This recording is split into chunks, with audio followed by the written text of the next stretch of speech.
그 사람과 끝났다고 믿었습니다. 하지만 제 아이를 품에 안아준 사람은 바로 그 사람이었죠. 분만실의 문이 열리는 순간 모든 시간이 멈췄습니다. 숨기고 싶던 진실이 다시 제 앞에 나타났어요. 사랑이 죄일까요? 운명일까요? 그날 이후 우리는 다시 같은 생명을 지키게 되었습니다. 이건 다시 시작된 우리의 이야기입니다. 그리고 한 생명이 만들어준 기적입니다. 저희 채널은 여러분의 구독과 좋아요로 더 빛이 납니다. 지금 그 무료 버튼 한번 눌러주시면 여러분께도 행복이 가득 찾아올 거예요. 부산 해운대의 좁은 원룸. 창문 너머로 회색 하늘이 보이고 거리에서는 가을을 향하는 바람 소리가 들린다. 한서연은 침대 끝에 앉아 있었다. 35세의 그녀는 아직도 간호사 유니폼 자락을 완전히 벗지 못한 듯한 차분함을 가지고 있었다. 손가락 끝에는 습관처럼 맥박을 재려는 제스처가 남아 있었고 남의 통증을 읽는 눈빛도 여전했다. 하지만 지금의 서연은 더 이상 병원의 하얀 복도를 걷지 않는다. 1년 전 이혼한 후 그녀는 조용히 선택했다. 일단 멈추겠다고. 모든 것을 내려놓겠다고. 침대 옆 테이블 위에는 산전관리용 기록지와 초음파 사진이 놓여 있었다. 초음파 사진 속에 작은 생명이 보인다. 손가락만 한 크기의 발, 움직이는 가슴, 또렷한 심장음. 서연은 사진을 들었다 놨다를 반복했다. 손에서 떨림이 사라지지 않았다. 5개월 전 그녀는 임신을 알았다. 그것도 이미 이혼 서류를 쓴 후였다. 강준호에게는 알리지 않았다. 할 말이 없었다. 아니, 할 말이 너무 많았기에 차라리 침묵이 더 정직하다고 생각했다. 병원에서 초음파를 받을 때도 혼자였다. 의사는 배우자분에게 이 사진을 보여드리세요라고 말했지만 서연은 웃음으로만 대답했다.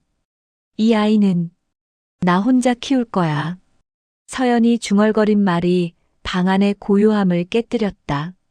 몇 달 전부터 반복해온 이 말은 이제 굳은 다짐이 되었다. 의료보험도 챙겼고 육아용품도 조금씩 모았다.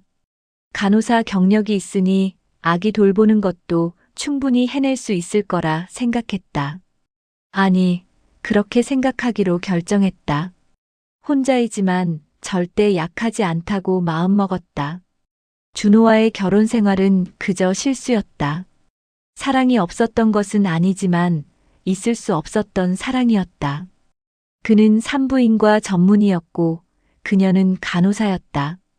같은 병원에서 만났고 같은 세상의 사람이라고 생각했다. 하지만 차이는 생각보다 깊었다. 그의 성공, 그의 야망, 그의 불안감. 그리고 그것이 만든 거리. 아침 시간. 서연은 카페에서의 하루를 준비했다. 대형 프랜차이즈 카페 알바는 육체적으로는 힘들었다. 특히 임신 9개월이 된 지금 서 있는 것만으로도 다리가 붓고 허리가 욱신거렸다. 하지만 마음은 편했다. 누구도 그녀의 과거를 묻지 않았고 그저 아이스 아메리카노 한 잔, 따뜻한 카페라테, 초콜릿 라떼 같은 단순한 명령만이 반복되었다. 임신부라는 사실을 완전히 숨기기는 어려웠지만 동료들은 너무 바빠서 그것에 대해 물을 여유가 없었다. 카운터에 서 있을 때 손님들은 그녀를 그저 종업원으로만 봤다. 그것이 좋았다. 누구의 아내도 누구의 전처도 아닌 그저 음료를 만드는 사람으로. 오후 2시쯤 서연은 일을 마치고 약국 문을 밀고 들어섰다. 이미 여러 번 찾던 곳이었다. 약사는 더 이상 물어보지 않았다. 서연이 원하는 것을 알고 있었다. 임산부용 종합영양제, 칼슘 보충제, 철분제. 어제도 샀고 그 전날도 샀다. 카운터에서 계산을 하며 약사는 말했다. 출산일이 얼마나 남으셨어요? 서연은 담담하게 답했다. 내일이에요. 약사의 눈빛이 변했다. 놀라움과 동정이 섞인 표정. 약사는 다음 질문을 꺼냈다. 아, 그럼 정말 고지네요. 남편분께. 서연은 웃음으로 대답을 흐렸다. 그런 질문은 이미 예상하고 있던 것이었다. 세상은 혼자라는 것을 이해하지 못했고, 혼자 임신하고 혼자 출산하는 것이 불가능하다고 생각했다. 그것이 서연의 숨겨진 슬픔이자 강인함의 이유였다. 약사는 더 이상 묻지 않았다. 서연의 눈빛을 보고 그것이 마지막 경고라는 것을 알았다. 저녁 시간 서연은 침대에 누워 배를 쓸어내렸다. 임신 9개월. 아기는 거의 움직이지 않았다. 곧 나올 준비를 하고 있는 것 같았다. 때때로 팔꿈치로 밀어붙이는 느낌이 들었고 서연은 그 느낌이 소중했다. 우리 아가, 엄마가 여기 있어. 아프지 마. 라고 중얼거렸다. 준비도 완벽했다. 병원 서류, 분만 계획서, 신생아 용품. 심지어 아기 이름도 정해놨다. 정준이.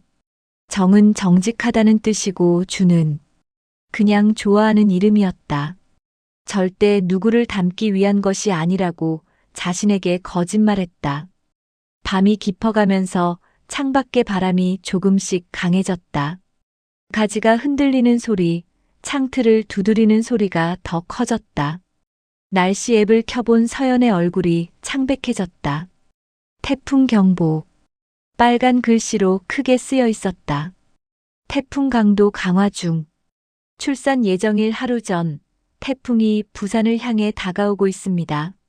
뉴스에서는 외출을 자제하라, 안전에 주의하라는 경고음이 반복되었다.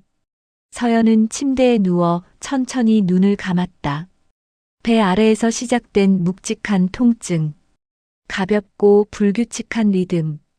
아직은 본진통이 아니었지만 시간은 빠르게 다가오고 있었다. 새벽 3시 서연은 눈을 떴다. 창밖은 이미 빗소리로 가득했다. 태풍은 예상보다 빨리 도착했다. 바람이 창을 부수기 직전 같은 굉음. 거리의 간판이 떨어지는 소리. 서연은 일어나 앉았다. 진통이 규칙적이 되고 있었다. 5분 간격. 10분 간격. 그리고 다시 5분. 이제 출발할 시간이었다. 하지만 밖은 태풍이었다. 아기는 기다리지 않았고 날씨도 물어보지 않았다. 한서연은 침대에서 일어났다. 손을 배에 얹고 천천히 숨을 쉬었다. 혼자가 아니야. 우리 둘이 함께 이거 넘어갈 거야. 라고 말했다. 그것이 그녀의 마지막 다짐이었다. 준비된 짐을 집어들고 서연은 빗속으로 나갔다. 택시 기사는 손을 내저었다. 죄송하지만 요즘 태풍이라 도로가 완전히 막혔어요. 그 방향으로는 못 갑니다. 서연은 창밖을 봤다. 빗줄기가 마치 커튼처럼 펼쳐져 있었다. 신호등이 보이지 않았고 앞차의 브레이크 등만 희미하게 빨갛게 빛나고 있었다. 와이퍼가 최대 속도로 움직였지만 앞 세상은 여전히 흐렸다. 처음 택시를 탈 때는 혼자라는 게 별 문제가 아니었다. 하지만 지금은 달랐다. 진통 간격이 3분으로 줄어들었다. 배가 돌처럼 굳어졌다가 풀리기를 반복했다. 손가락을 꼭 쥐어야 비명을 참을 수 있었다. 간호사였던 서연은 알고 있었다. 이 정도의 간격이라면 출산이 얼마 남지 않았다는 뜻이었다. 혼자신가요? 기사의 목소리가 들렸다. 서연은 고개를 끄덕였다. 그 간단한 고개 끄덕임이 얼마나 많은 이야기를 품고 있는지 기사는 알 리 없었다. 1년에 혼자 있음, 5개월의 임신 기간 동안에 혼자 있음, 그리고 지금 2차 안에서의 혼자 있음. 모든 것이 그 작은 제스처에 담겨 있었다. 그럼 어디 병원을 갈까요? 해운대 여성병원으로 부탁드립니다. 저기는 지금 완전히 반대 방향이라 못 갑니다. 도로가 모두 막혔어요. 저쪽 종로 쪽이 더 빠를 것 같은데 해운대 종합병원은 어때요? 여기서 훨씬 가까워요. 서연은 더 이상 선택할 여유가 없었다. 진통이 또 밀려왔을 때 입술을 깨물었다. 이것이 계획과 다르다는 생각이 들었지만 아기는 계획을 따르지 않는다는 것을 알고 있었다. 의료계에서 일한 35년, 아니 35년의 인생 동안 배운 가장 큰 교훈이었다. 알겠습니다. 그곳으로 빨리 부탁드립니다. 택시는 비를 헤치며 달렸다. 와이퍼는 최대 속도로 움직였지만 앞은 여전히 흐렸다. 서연의 손가락이 시트를 움켜쥐었다. 간호사로 일했을 때는 분만실을 수없이 드나들었다. 하지만 그때는 대기자였다. 지켜보는 사람이었다. 의료진으로서 객관적인 입장을 유지할 수 있었다. 지금은 달랐다. 이제 서연이 주인공이었고 그것이 두려웠다. 마치 무대 위에 나왔는데 대본을 잃어버린 배우처럼. 얼마나 돼요? 기사가 물었다. 9개월입니다. 예정일이? 오늘입니다. 기사는 뒤를 돌아봤다. 서연의 옷이 빛에 흠뻑 젖어 있었다. 얼굴은 창백했고 양손은 배 위에서 미세하게 떨리고 있었다. 기사는 더 이상 말을 건네지 않았다. 대신 가속 페달을 밟았다. 빗속에서 종로 쪽 종합병원을 향해 더 빠르게 달렸다. 신호등이 빨갛게 켜졌다. 택시는 멈췄다. 그 순간 서연은 다시 진통을 느꼈다. 이번에는 더 강했다.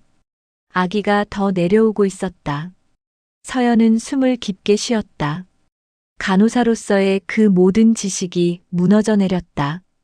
이론은 현장 앞에서 무력했다. 두려움과 고통 앞에서 그 모든 것은 종이 조각일 뿐이었다. 신호등이 파랗게 켜졌다. 택시가 다시 달렸다. 15분이 지났는지 20분이 지났는지 모를 때 기사가 외쳤다. 도착했습니다.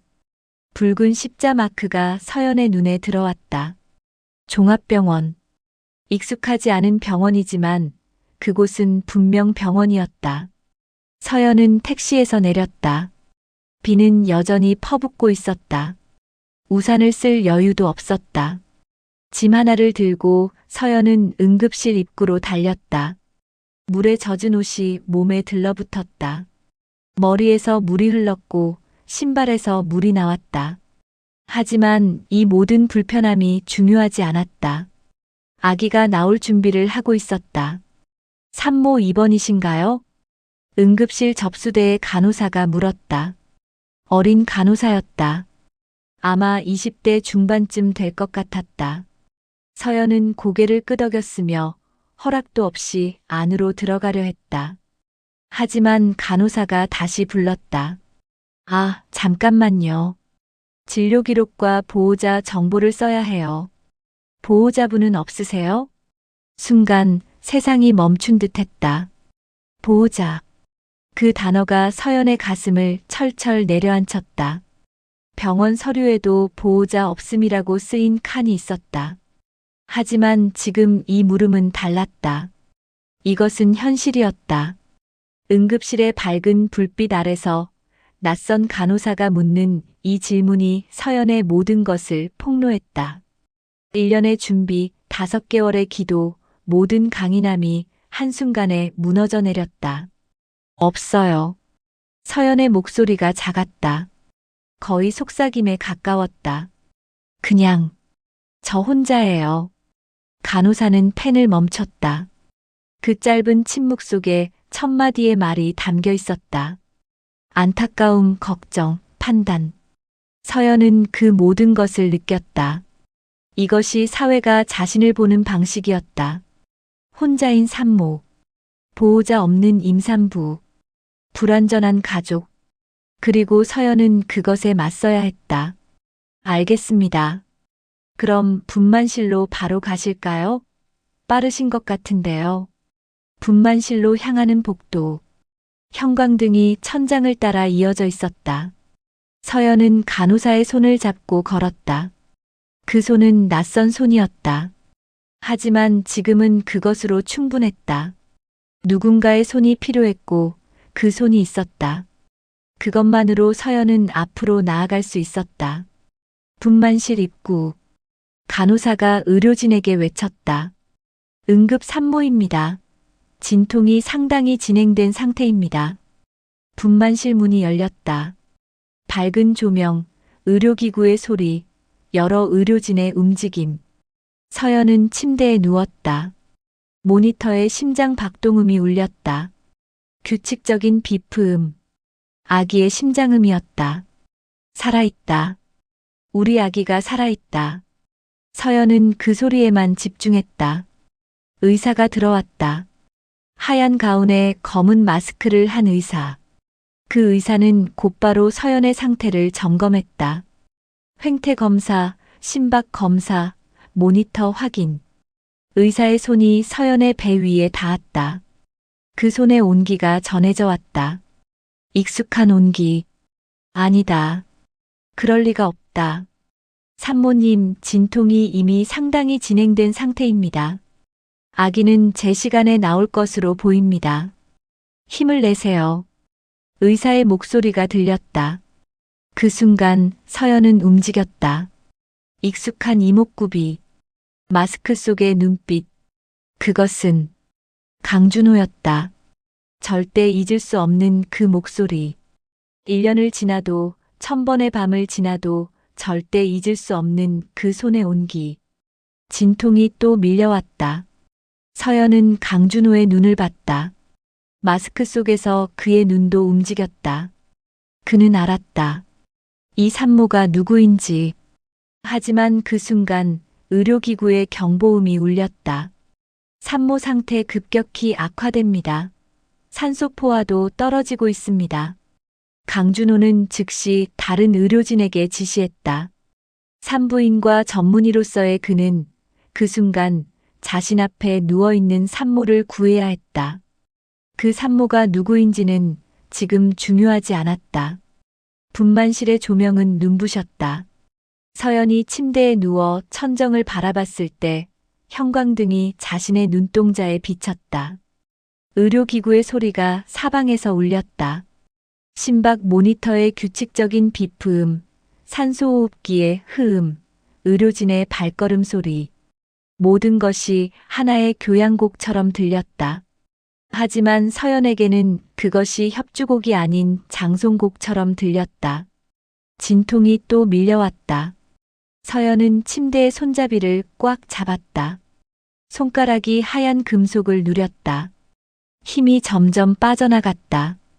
아기를 미는 힘도, 자신을 지탱하는 힘도. 의식이 희미해지고 있었다. 산소 포화도가 떨어지고 있다는 의료진의 말소리가 들렸다.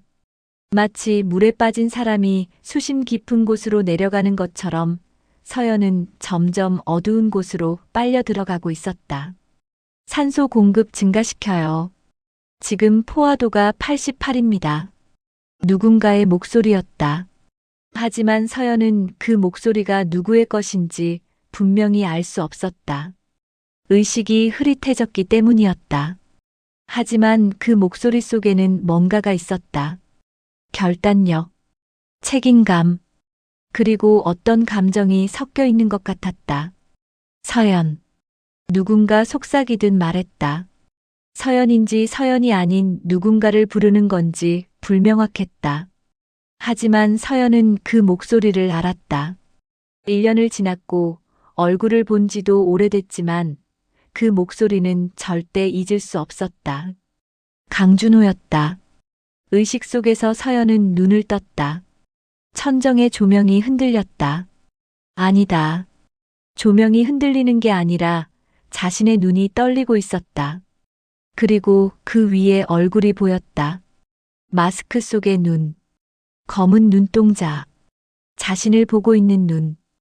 강준호의 눈이었다. 진통 계속해요. 힘을 내세요. 강준호가 외쳤다. 산부인과 전문의로서의 그는 지금 이 순간 자신의 감정을 집어삼켜야 했다. 하지만 그의 눈에는 무언가가 흔들리고 있었다. 놀라움인지 죄책감인지 아니면 두려움인지 분명하지 않았지만 그것은 분명히 있었다. 산모 상태 확인해요. 초음파 기계 준비하세요. 강준호는 매뉴얼에 따라 움직였다. 전문의로서의 그는 완벽했다. 손은 떨리지 않았고 목소리는 안정적이었다. 하지만 눈빛은 다였다. 의료진의 차가운 눈이 아닌 다른 무언가가 그 안에 있었다. 포화도 다시 떨어집니다. 90에서 87로 내려갑니다. 간호사가 외쳤다. 강준호는 즉시 산소 마스크를 서연의 얼굴에 갖다 댔다. 손은 부드러웠지만 움직임은 신속했다. 마스크 위로 산소가 흘러들었다. 서연은 깊게 숨을 쉬었다. 산소가 폐를 채웠다. 의식이 조금씩 돌아왔다. 네, 알겠습니다. 서연이 중얼거렸다. 강준호는 즉시 고개를 돌렸다. 서연아, 날 봐. 내가 여기 있어.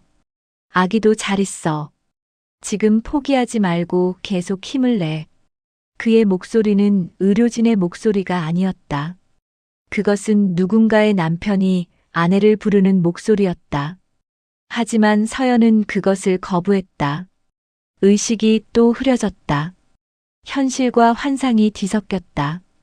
강준호가 옆에 있다는 것이 사실일 수는 없었다. 산모님, 다시 한 번 더 힘을 내세요. 아기의 머리가 보입니다. 다른 의료진이 외쳤다. 강준호는 초음파 기계를 들었다. 서연의 배 위에 그것을 얹었다. 모니터에 아기의 모습이 선명해졌다. 작은 머리, 반으로 나온 몸. 아기가 나오고 있었다. 진짜였다. 우리 아기가 나오고 있어. 서연이 외쳤다. 눈물이 흘렀다. 진통과 고통, 그리고 무한한 기쁨이 동시에 몸을 지배했다. 맞아. 우리 아기가 나오고 있어. 한 번만 더 힘을 내. 강준호가 말했다. 그의 목소리에 감정이 가득했다. 전문의가 아닌 한 남자가 말하는 목소리였다. 서연은 그 목소리를 따라 힘을 모았다. 모든 힘을 한 점으로 모아 마지막 진통을 견뎌냈다. 좋아요. 아기의 얼굴이 나왔어요. 간호사가 외쳤다. 서연은 마지막 소리를 질렀다. 천지를 울릴 듯한 비명. 그것은 고통의 비명이자 해방의 비명이었다. 아기 나왔어요. 강준호가 외쳤다. 그의 손에는 아기가 있었다. 작고 축축한 생명. 푸른 빛을 띤 아기의 몸. 그 몸이 공기를 마시면서 변했다. 점점 분홍색으로 변해갔다. 그리고 아기는 울었다. 세상을 향한 첫 울음. 아이고, 나왔어요. 건강한 남아입니다. 간호사들이 환호했다. 하지만 강준호는 아무 말도 하지 않았다. 그는 아기를 안고 있었다. 아기를 닦고 체온을 재고 한 번씩 점검했다. 전문의로서의 그는 완벽했다.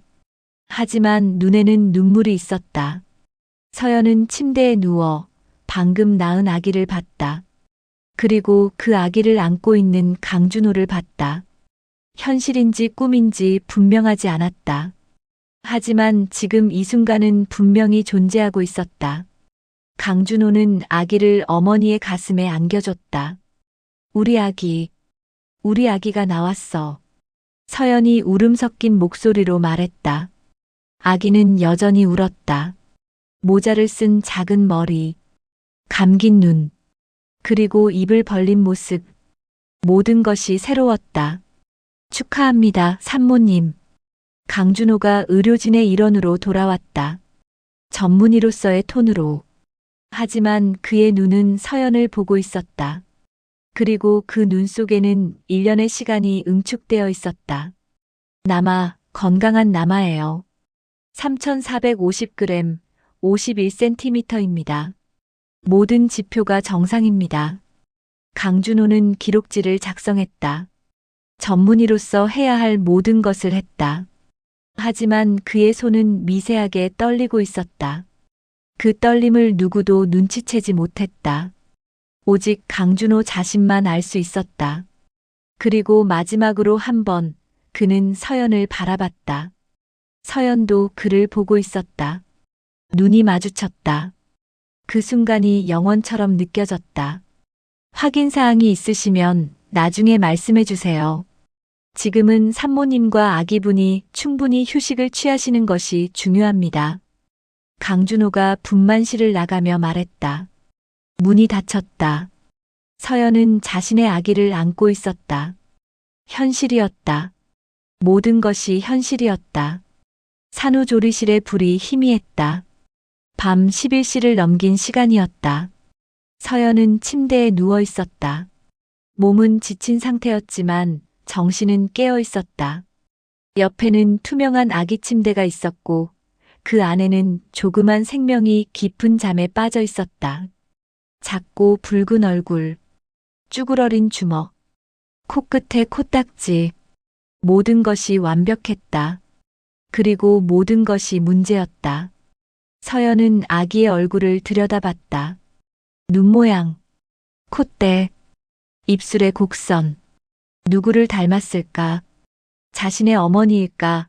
자신의 아버지일까? 아니면 강준호일까? 그 생각은 서연을 괴롭혔다. 아기는 생명 그 자체로 완전했지만 그 완전함 속에는 아버지의 흔적이 있을 수도 없을 수도 있었다. 그 불확실성이 서연을 무너뜨렸다. 간호사가 퇴근하면서 말했다. 예쁜 아들 낳으셨네요. 아빠를 정말 많이 닮은 것 같아요. 그 말이 서연의 심장을 철렁하게 했다.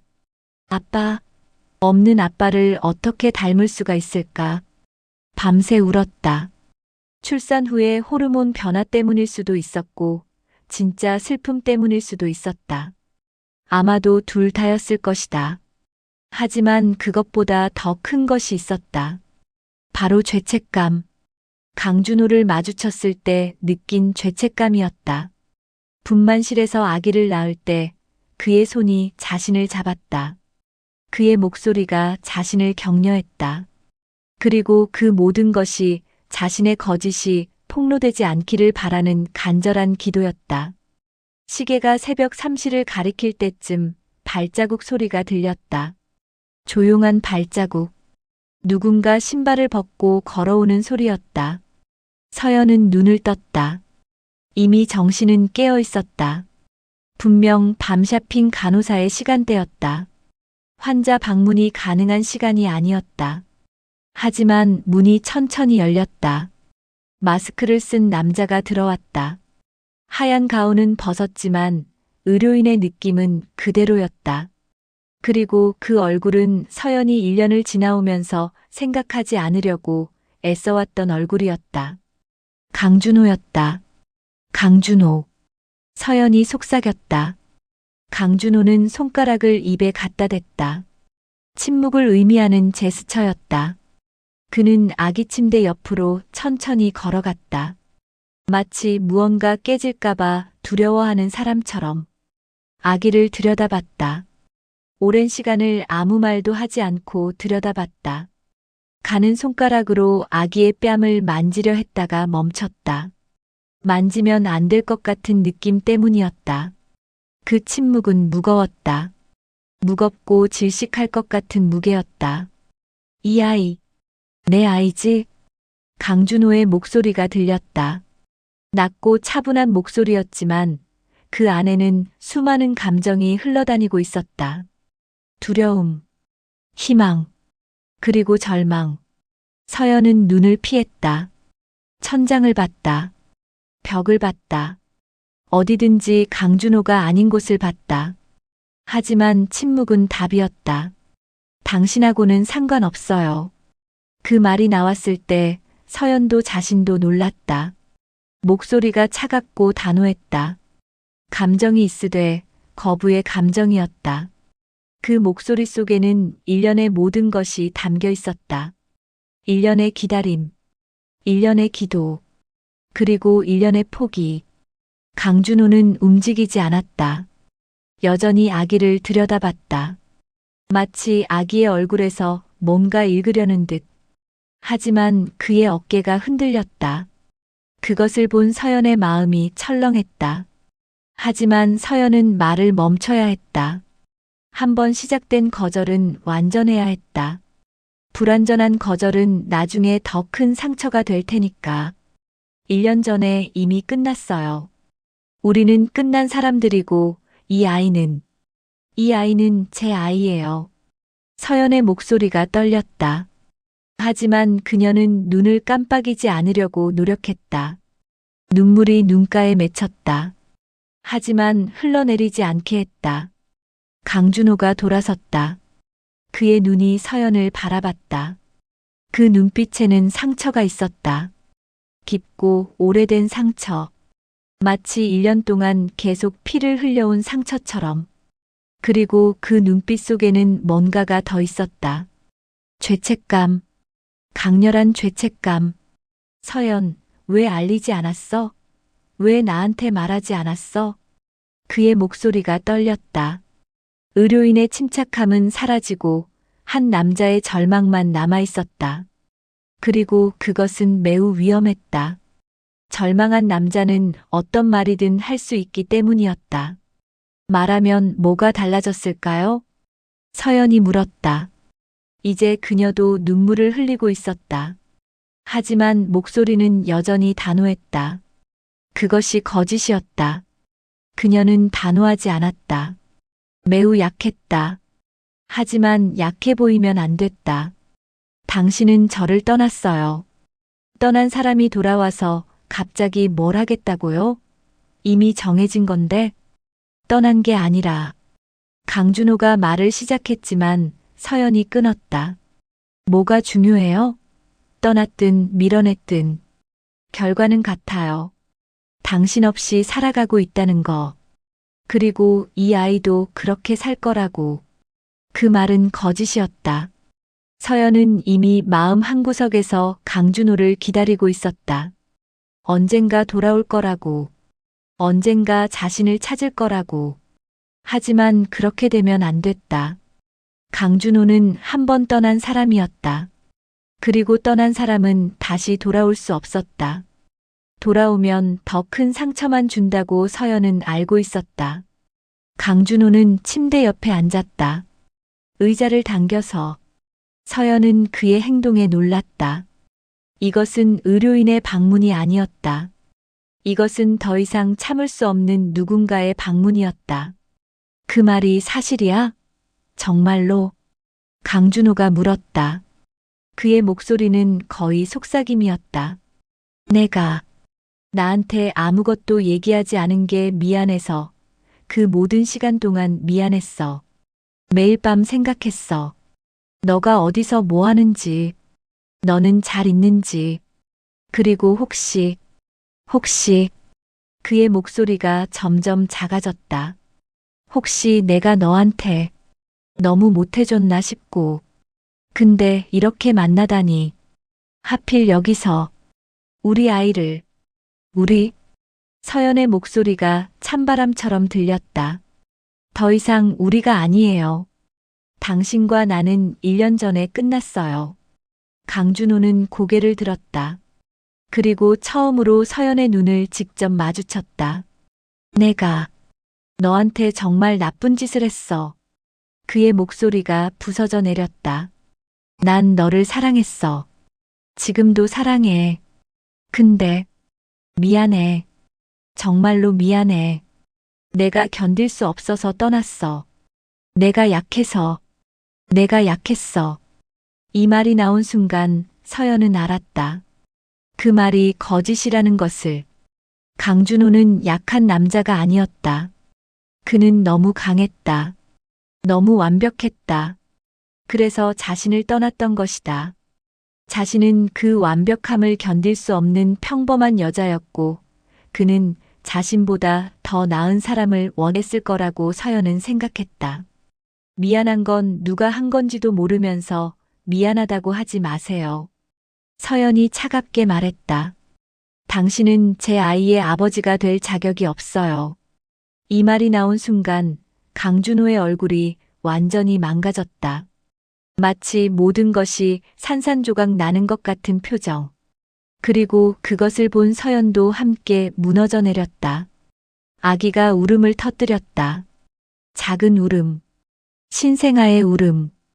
그것은 마치 두 사람의 싸움을 멈추라는 신호 같았다. 서연은 즉시 몸을 일으켰다. 약한 팔로 아기를 들어올렸다.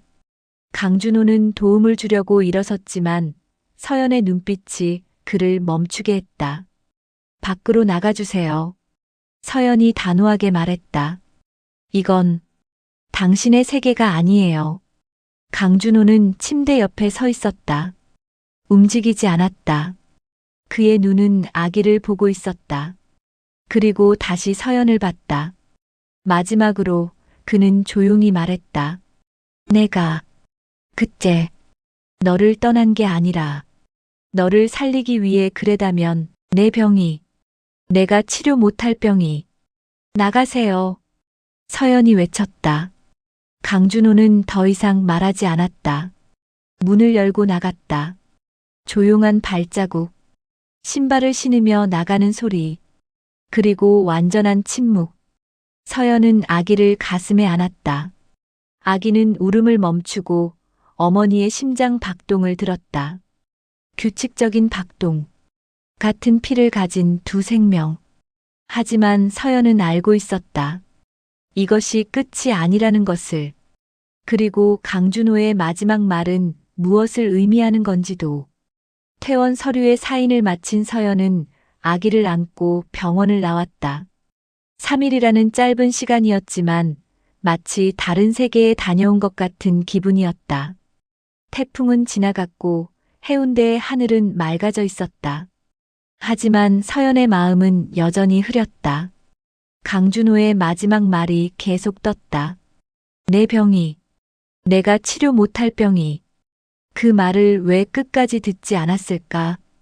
그 말이 무엇이었을까? 하지만 이미 늦었다. 강준호는 더 이상 병원에 나타나지 않았고 서연은 모든 것이 끝났다고 생각했다. 원룸으로 돌아온 서연은 아기를 조심스럽게 침대에 내려놨다. 조그만 아기. 아직도 믿기지 않는다는 표정이었다. 마치 세상이 아직도 낯선 것처럼. 서연도 같은 심정이었다. 모든 것이 낯설었다. 엄마라는 존재도, 혼자라는 현실도. 첫날 밤은 길었다. 아기는 3시간마다 울었고 서연은 3시간 주기로 깼다. 분유를 주고 기저귀를 갈고 트림을 시키고 다시 재웠다. 반복. 그것이 육아였다. 간호사 경력이 있어도 자신의 아기를 돌보는 것은 다른 차원이었다.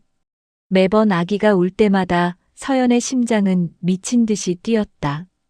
무언가 잘못된 건 아닐까? 혹시 병이 생긴 건 아닐까?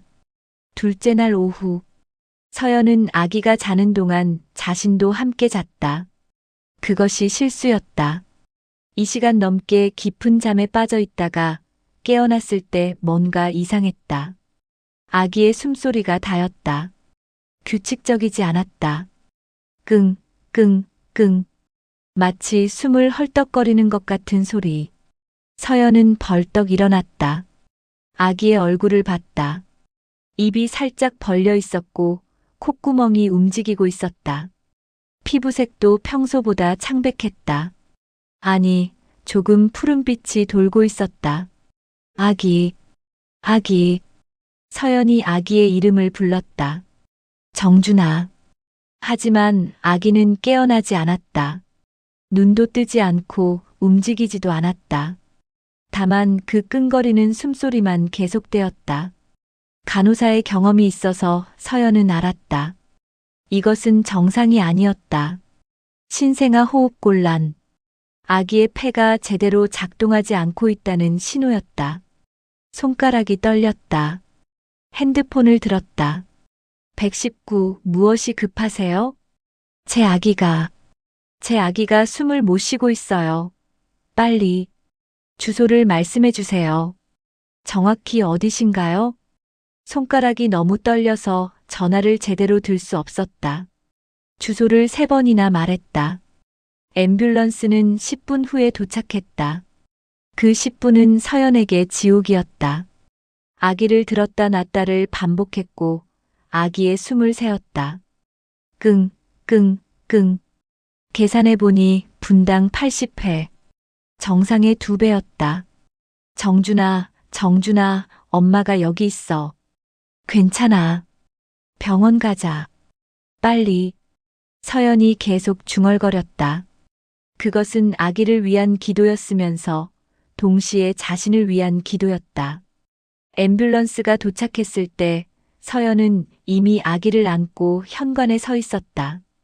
짐도 챙기지 않았다. 그것은 중요하지 않았다. 중요한 것은 아기였다. 오직 아기뿐이었다. 병원의 응급실은 혼란스러웠다. 의료진이 아기를 받아갔다. 서연은 뒤따라가려 했지만 누군가 팔을 잡았다. 산모님 잠깐만요. 정보를 좀 써야 해요. 안 돼요. 제 아기가. 아기는 지금 의료진이 돌보고 있습니다. 일단 여기서. 서연은 더 이상 들을 수 없었다. 펜을 집어들었다. 손이 너무 떨려서 글씨를 쓸 수 없었지만 썼다. 환자명, 나이, 증상. 모든 것을 쏟아놨다. 응급수술실 입구. 서연은 거기서 멈추고 서 있어야 했다. 그 문 안으로 들어갈 수 없었다. 그 벽 너머에서 그녀의 아기가 있었지만 서연은 여기서 기다려야 했다. 가장 끔찍한 형벌이었다. 시간이 흘렀다. 5분인지 30분인지 모를 때 복도에 발자국이 들렸다. 빠르고 결정적인 발자국. 의료진이 지나가고 있었다. 그리고 그 중에 강준호가 있었다. 그는 여전히 하얀 가운을 입고 있었다. 그의 얼굴은 심각했다. 매우 심각했다.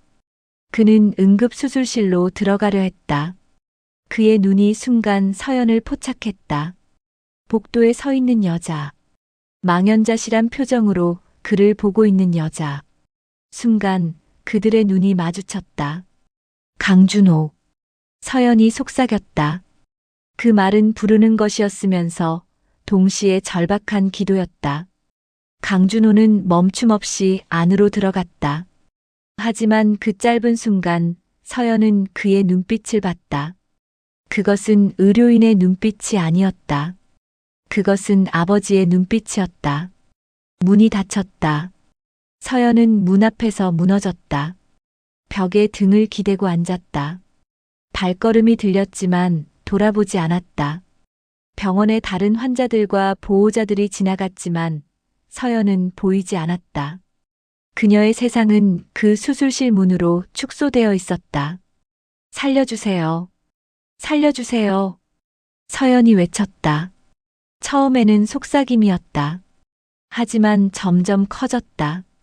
제 아기를 살려주세요. 정준이를 살려주세요. 간호사들이 서연을 보며 서둘러 안으로 들어갔다. 이미 다 아는 사연인 듯 했다. 그 사람 아니. 아이 아빠가 살려주세요. 서연이 마지막으로 외쳤다. 그 순간 자신이 무엇을 말하고 있는지 깨달았다. 아빠. 강준호를 정준이의 아빠라고 불렀다. 그것도 간절한 기도처럼. 아이 아빠. 아이 아빠가. 서연의 목소리가 사라졌다. 눈물이 흘렀다. 강하기만 했던 그 눈에서 비로소 눈물이 흘렀다. 그리고 그것은 멈추지 않았다. 계속 흘러내렸다. 복도의 벽시계가 초침을 움직였다. 30분, 45분, 1시간. 서연은 그 시간을 헤아리며 기도했다. 누구에게? 자신도 몰랐다. 신에게? 운명에게? 아니면 강준호에게? 강준호가 저 문 안에 있다. 수술실 안에서 무언가를 하고 있다.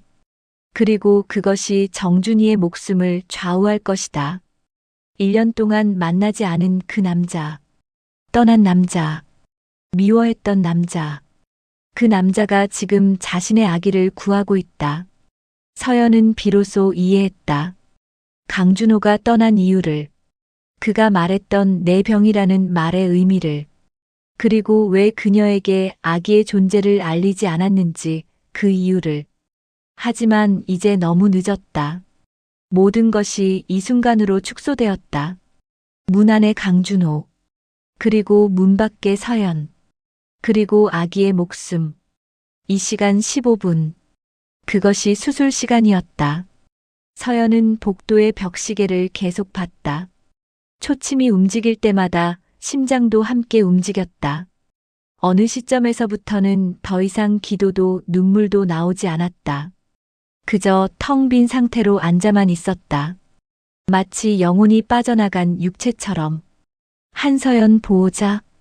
누군가가 불렀다. 서연은 벌떡 일어났다. 의료진이었다. 하지만 강준호는 아니었다. 50대로 보이는 다른 의사였다.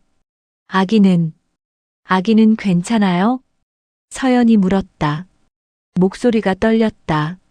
그 의사는 웃음을 지었다.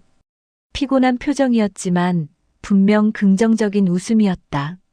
수술이 잘 되었습니다. 신생아 호흡곤란 증후군이었는데 폐 표면활성제 치료와 간단한 기술적 개입으로 호전되었습니다.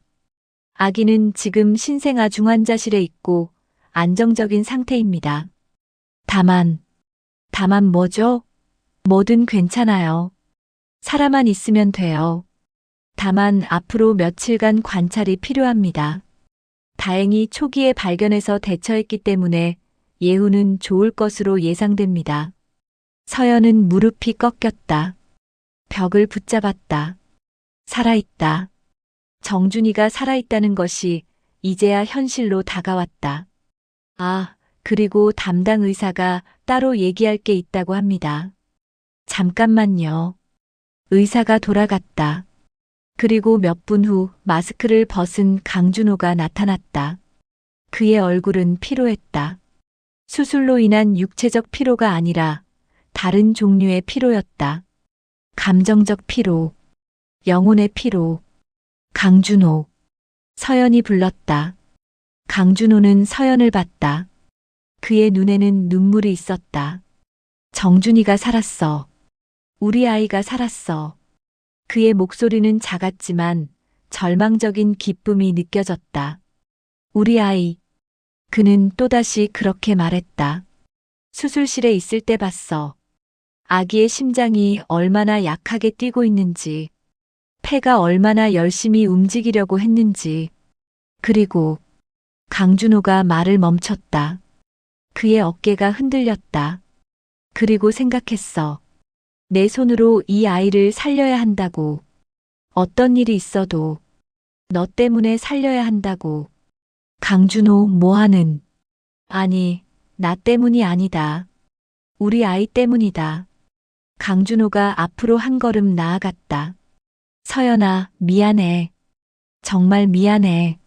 내가 너한테 한 모든 것에 대해 미안해. 뭐가 미안한 거예요?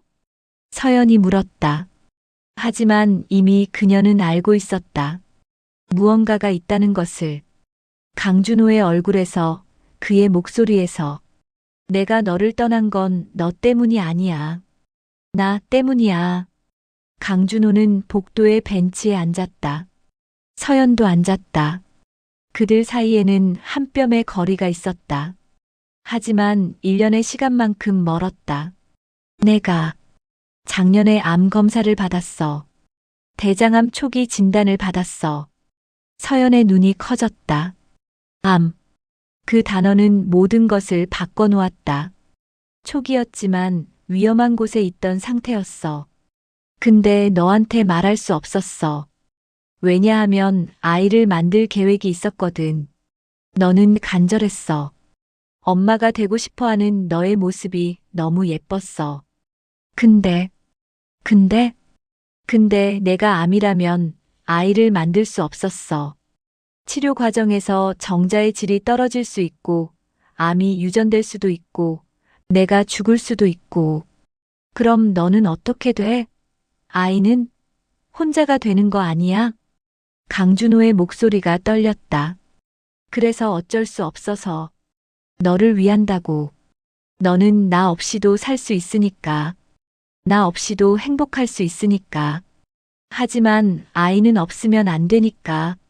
내가 있으면 그 아이는 위험에 빠져. 내 암이 유전될 수도, 내가 죽을 수도 있으니까. 강준호. 서연이 말을 꺼냈지만 말이 나오지 않았다. 수술했어.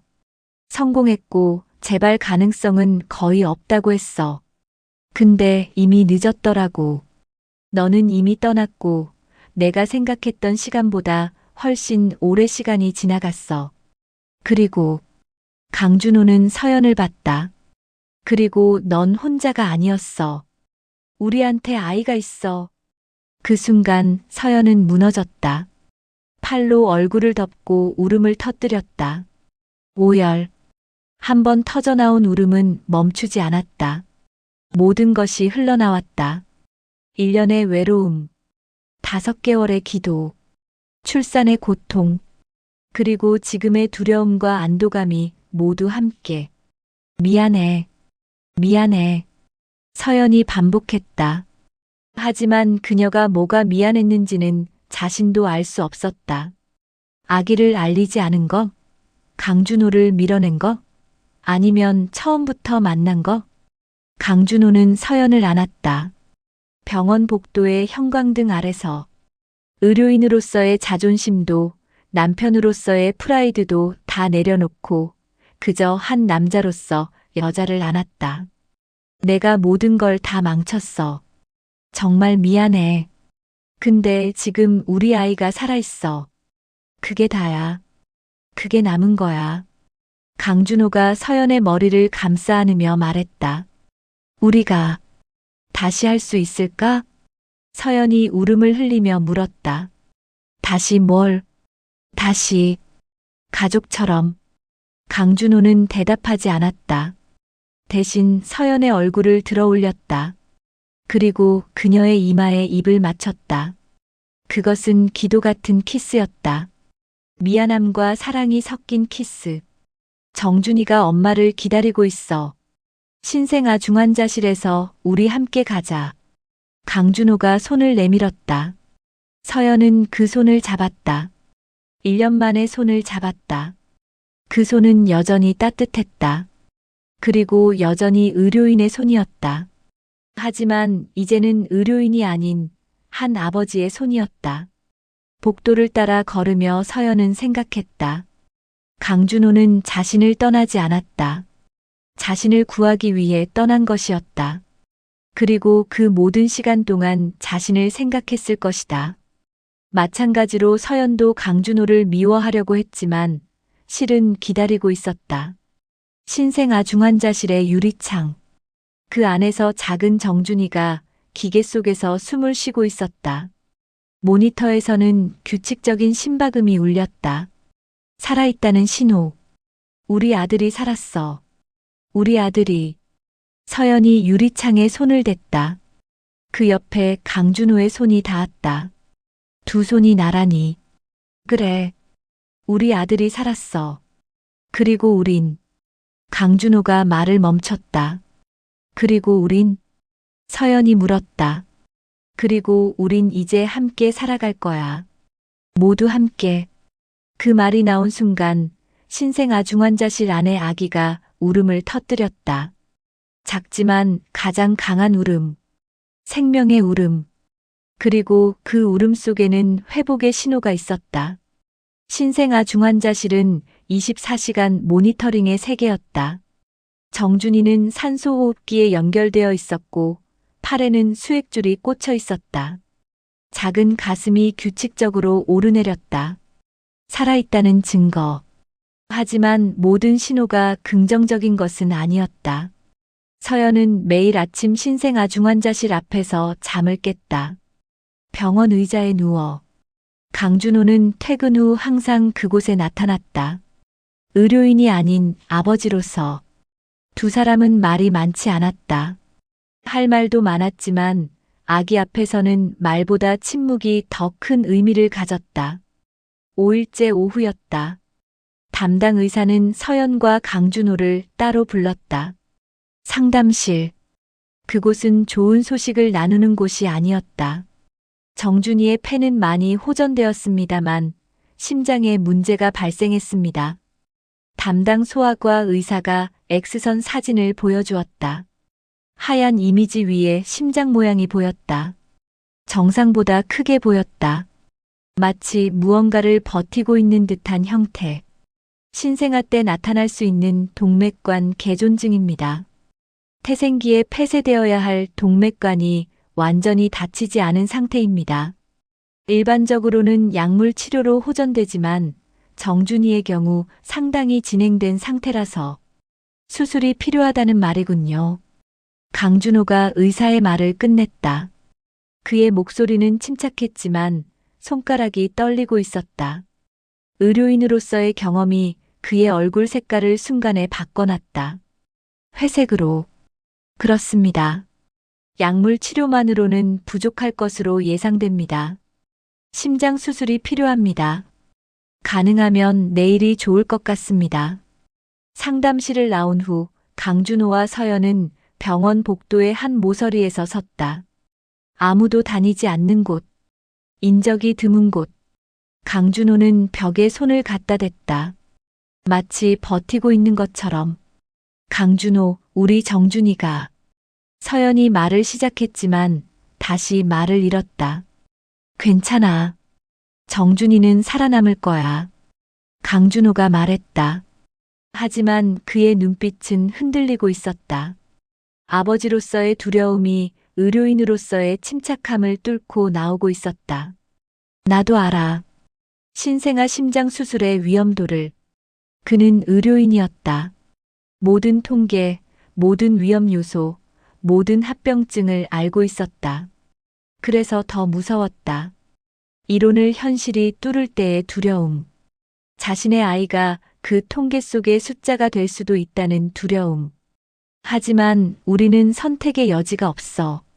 수술하지 않으면 정준이는 죽어. 수술하면 살 가능성이 있어. 살 가능성이 있다는 건 뭐예요? 죽을 수도 있다는 말 아니에요?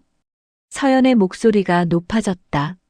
지금까지 참아왔던 모든 불안감이 터져나왔다. 그래. 죽을 수도 있어. 강준호가 담담하게 말했다. 하지만 난 내 손으로 우리 아이를 살릴 거야. 너는 나를 믿어줄래? 강준호, 당신이 수술을 하시겠다는 건가요? 그렇게 하고 싶어. 아니, 그렇게 해야 해.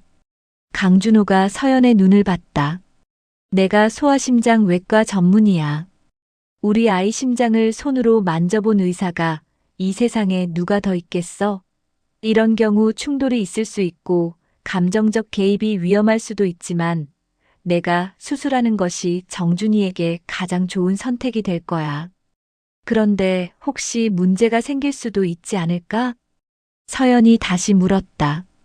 그 질문은 모든 것을 의미했다. 혹시 당신의 손이 떨리면? 혹시 결정이 흔들리면? 혹시 우리 아이가? 없을 거야. 강준호가 단호하게 말했다. 내가 모든 책임을 져. 내 손으로 우리 아이의 심장을 만질 거고, 내 눈으로 모든 것을 확인할 거고, 내 판단으로 모든 결정을 할 거야. 절대 포기하지 않을 거야. 그의 얼굴에는 결연함이 있었다. 의료인으로서의 경험, 그리고 아버지로서의 절망이 만든 결연함. 하지만 그 결연함 뒤에는 두려움이 숨어 있었다. 엄청난 두려움. 서연은 강준호를 안았다. 그 안은 현실을 받아들이는 아니었다. 모든 것이 현실이라는 것. 어떤 기적도 없고 어떤 우연도 없다는 것. 오직 강준호의 손과 결정만 남겨진다는 것. 밤이 깊어가면서 강준호는 동료 의사들을 만났다. 자신이 수술할 계획이라고 알렸다. 몇몇 동료들은 말렸다. 너무 위험해.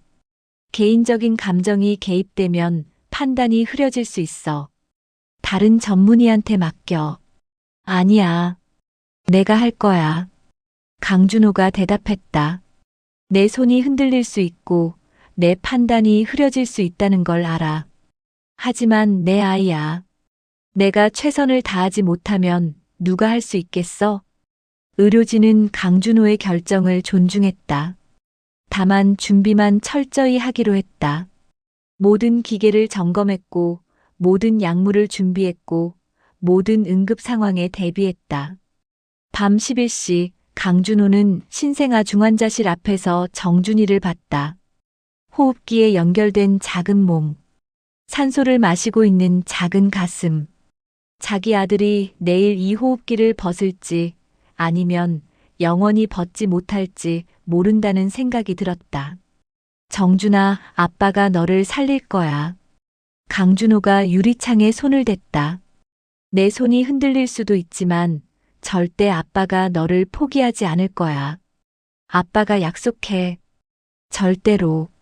새벽 4시 서연은 아직도 깨어 있었다. 잠을 잘 수 없었다. 눈을 감으면 수술실이 보였다.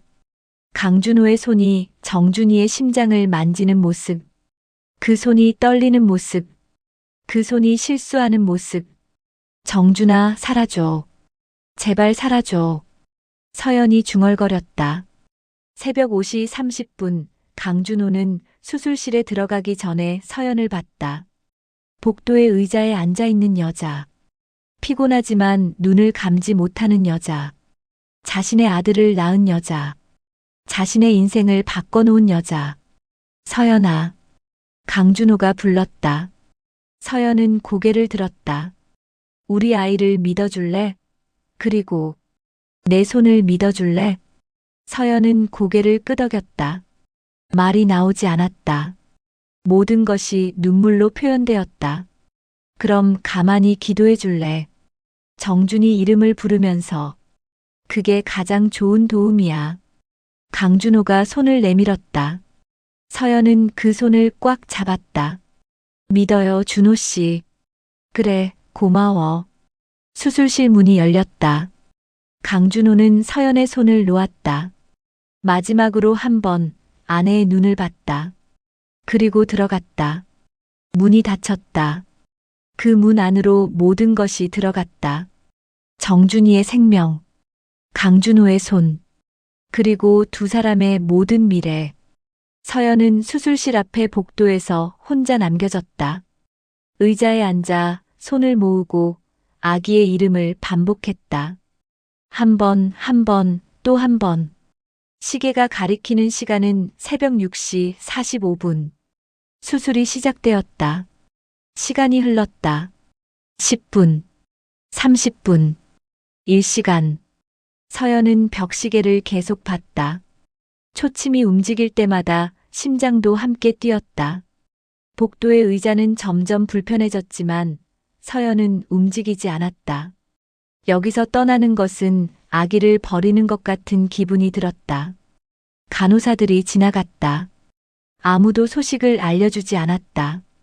수술 중이라는 뜻이었다. 아직 끝나지 않았다. 그것이 희망일 수도 절망일 수도 있었다. 이 시간, 서연은 무릎을 꿇고 앉았다. 마치 절을 하듯. 복도의 차가운 바닥이 무릎에 닿았다. 하지만 그것을 느낄 여유가 없었다. 정준아, 살아줘. 정준아. 반복되는 중얼거림. 기도와 주문의 경계에 있는 소리. 어떤 신도 아니라 그저 모든 것에 호소하는 음성. 이 시간 45분. 발자국 소리가 들렸다. 수술실 문이 열렸다. 서연은 벌떡 일어섰다. 하지만 의료진은 나오지 않았다. 누군가 수술실 안으로 들어갔을 뿐이었다. 혹시 뭔가 문제가 생겼나? 서연의 얼굴이 창백해졌다. 또 기다렸다. 5분, 10분. 그 10분이 가장 길었다. 3시간. 문이 다시 열렸다. 이번엔 강준호가 나왔다. 마스크를 벗고 수술복을 벗은 상태로. 그의 얼굴은, 서연은 그 얼굴을 읽을 수 없었다. 피로, 안도, 슬픔, 모든 것이 뒤섞여 있었다. 강준호. 서연이 몸을 앞으로 숙였다. 기도하는 자세로. 수술이 성공했어. 강준호가 말했다. 목소리가 떨렸다. 의료인으로서는 상상할 수 없는 흔들리는 목소리. 정준이가 살았어. 우리 아이가 살았어. 순간 서연의 의식이 날아갔다. 살았다. 살았다. 그 말이 현실인지 환상인지 구분할 수 없었다. 무릎이 꺾였다. 바닥에 앉았다. 그리고 울음을 터뜨렸다.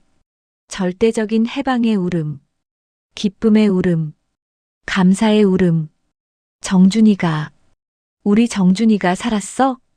그래. 모든 게 완벽했어. 동맥관도 깔끔하게 폐쇄됐고 심장 리듬도 안정적이야. 우리 아이, 정준이가 살았어. 강준호는 벽에 등을 기대고 앉았다. 이제 그도 더 이상 서 있을 수 없었다. 3시간의 수술. 3시간 동안 자신의 감정을 모두 집어삼키고 오직 손가락과 눈에만 집중했던 3시간. 그것이 끝났다. 고마워요. 고마워요, 준호 씨. 정말 고마워요. 서연이 울음을 흘리며 말했다. 우리 정준이 살아있어요? 살아있어. 지금 회복실에서 깨어나고 있어. 곧 신생아 중환자실로 옮겨질 거야. 그리고 강준호가 서연을 봤다. 그리고 넌 우리 아들한테 얘기해 줄 거야. 엄마가 얼마나 사랑하는지. 그리고 아빠도 얼마나 사랑하는지 얘기해 줄 거야. 서연은 고개를 끄덕였다. 말이 나오지 않았다. 오직 눈물만 흘렀다. 1시간 후 서연과 강준호는 신생아 중환자실 앞에 서 있었다. 정준이가 옮겨진 지 30분 후였다. 투명한 침대 안에서 아기는 천천히 눈을 떴다. 약간 부어있지만 살아있는 눈. 생명의 눈. 모니터에 심박음이 울렸다. 규칙적이고 강하고 생명이 넘치는 리듬. 우리 아기. 우리 정준이. 서연이 유리창에 손을 댔다. 강준호도 그 옆에 손을 댔다. 두 손이 나란히. 이제 우린 가족이야. 강준호가 말했다. 정준이를 안고 여기서 나갈 거야. 그리고 그는 서연을 봤다. 그리고 다시 시작할 거야. 우리가 함께 약속할 수 있어요? 서연이 물었다. 내가 다시 떠나지 않을까봐? 다시 혼자가 될까봐? 내가 절대 떠나지 않을 거야. 이번엔 정말로 어떤 일이 있어도. 강준호가 서연의 손을 잡았다. 정준이가 엄마 아빠를 원해. 우리 둘 다를. 그래서 우린 함께 있어야 해. 나도, 넌, 그리고 우리 정준이가 함께. 아침이 밝아왔다. 병원 창문 너머로 해가 떠올랐다. 새벽의 보라색 하늘이 점점 주황색으로 변해갔다. 일출. 새로운 날의 시작. 신생아 중환자실의 형광등 불이 자동으로 꺼졌다. 밖에 햇빛이 충분했기 때문이었다. 투명한 침대 안에 정준이의 얼굴이 햇빛에 밝혀졌다. 작고 붉고 완벽한 얼굴. 정준아, 안녕. 난 엄마야. 옆에 아빠고. 서연이 유리창 너머로 말했다. 우린 너를 사랑해. 너를 지킬 거야. 함께. 항상. 강준호는 서연의 어깨에 팔을 얹었다. 그리고 함께 아기를 봤다. 새벽빛이 세 사람을 비추었다. 엄마, 아빠, 그리고 아기. 완전한 가족의 실루엣. 병원의 창문 밖으로는 부산의 해운대가 보였다. 태풍이 지나간 해운대. 하늘은 맑았다. 바다는 잔잔했다. 새로운 날이 시작되고 있었다. 우리 정준이가 이겨냈어. 강준호가 말했다. 작은 몸으로 큰 병을 이겨냈어. 우리 아들은 강해. 우리 아들이라고 했어요. 서연이 웃음을 흘리며 말했다. 네. 우리 아들이에요. 3주 후 정준이는 신생아중환자실을 나갔다. 그 작은 몸이 일반 신생아실로 옮겨졌고 또 일주일 후엔 퇴원했다. 퇴원 당일 서연은 정준이를 안고 병원을 나왔다. 강준호도 함께였다. 의료인이 아니라 아버지로서 그리고 남편으로서. 해운대의 햇빛이 정준이의 얼굴을 비추었다. 아기는 눈을 감고 있었다. 마치 꿈을 꾸는 듯. 아니, 이제 그 모든 것이 현실이 되었다. 이제부터 우린 어디로 가요? 서연이 물었다. 집이지. 우리 집으로. 강준호가 대답했다. 정준이와 함께. 세 사람이 함께. 자동차 안에서 정준이는 계속 자고 있었다. 엄마의 품에서 아빠의 손길을 느끼며. 세 사람은 해운대의 거리를 지나갔다. 1년 전 서연은 혼자 있었다. 혼자 아기를 기르겠다고 다짐했다. 그것이 강인함이라고 생각했다. 하지만 이제 알았다. 진정한 강인함은 혼자가 아니라 함께 무언가를 견디고 만들어가는 것이라는 것을. 1년 전 강준호는 떠났다. 사랑하는 여자를 떠났다. 자신의 병 때문에 떠났다. 그것이 옳은 선택이라고 생각했다. 하지만 이제 알았다. 진정한 사랑은 도망치는 것이 아니라 함께 서는 것이라는 것을. 그리고 정준이는 태어났다.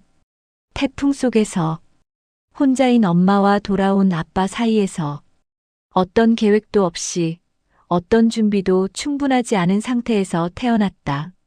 하지만 그 모든 불완전함이, 모든 혼돈이 이제는 완전한 가족이 되었다.